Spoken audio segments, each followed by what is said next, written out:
Assalamualaikum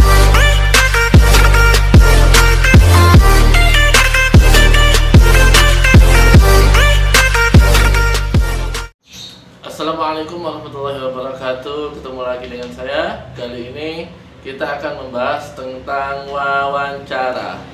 Apa sih wawancara itu? Wawancara yaitu suatu cara untuk memperoleh informasi dengan mengajukan pertanyaan langsung kepada orang yang memberi informasi, ya. Apa yang disiapkan untuk melakukan wawancara? Yang pertama adalah menentukan topik wawancara. Kita ingin membahas apa untuk wawancara itu. Kemudian menentukan narasumber atau orang yang akan diwawancarai.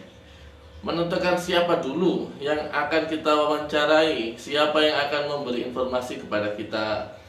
Terus 3, membuat daftar pertanyaan. Jadi sebelum melakukan wawancara, kita sudah menentukan topik wawancara, kita sudah menentukan siapa yang akan diwawancarai, kemudian kita membuat daftar pertanyaan.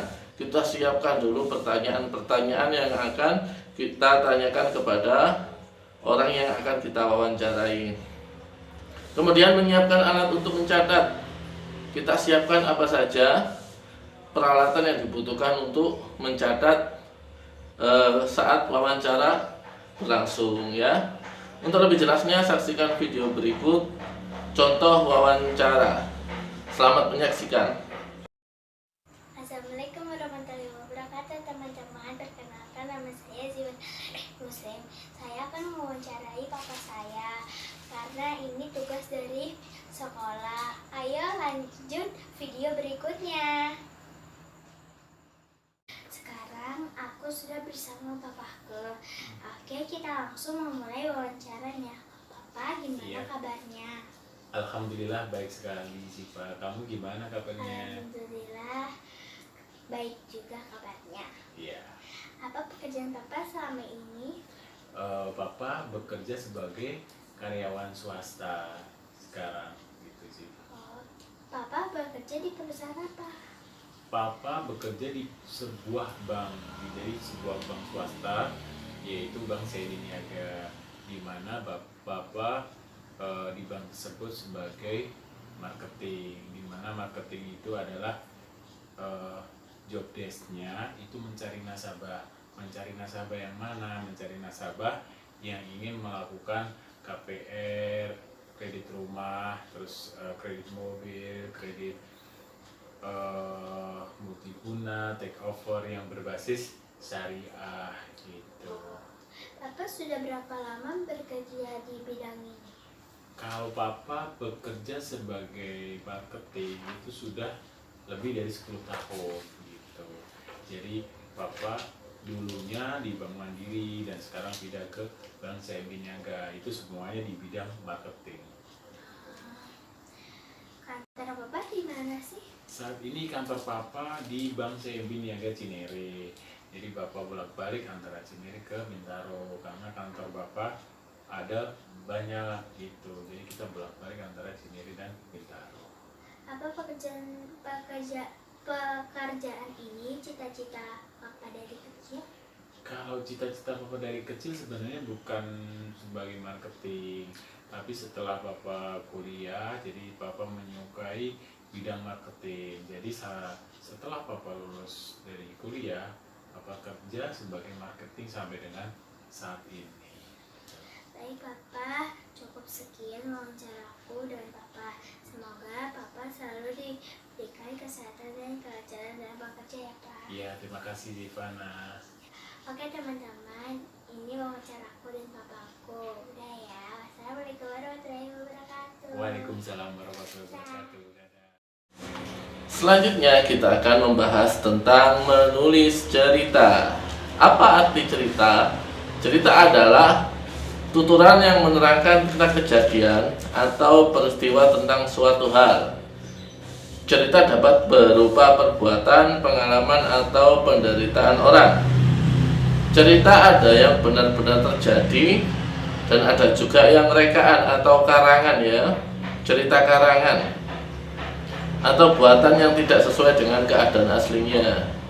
Dalam menulis cerita harus memperhatikan tanda baca sebagai berikut. Tanda titik, ya.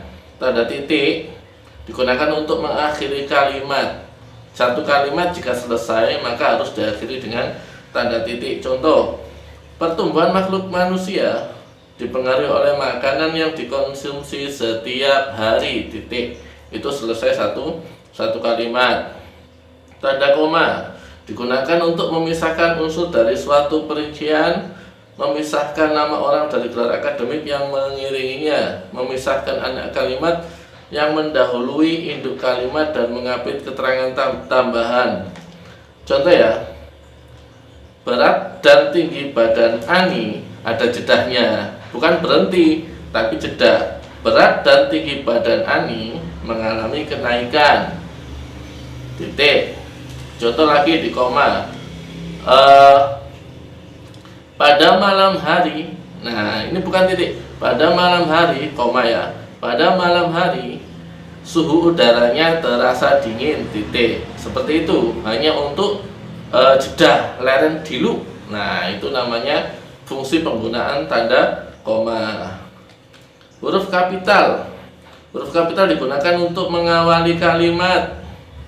Nama kota, hal-hal keagamaan, nama bangsa, suku, dan bahasa, ya. Nama orang juga huruf besar atau huruf kapital, ya.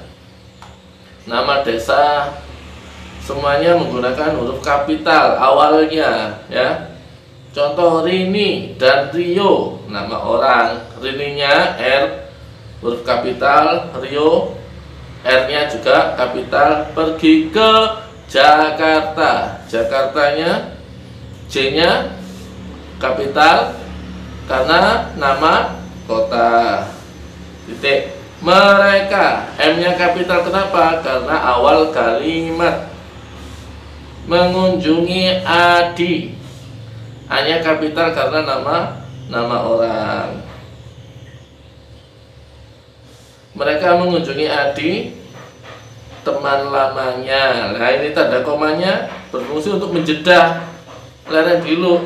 Mereka mengunjungi Adi, nah teman lamanya. Titik. Itu sedikit ringkasan. Untuk selanjutnya, anak-anak silakan mengerjakan halaman 30 sampai 33. Saya akhiri.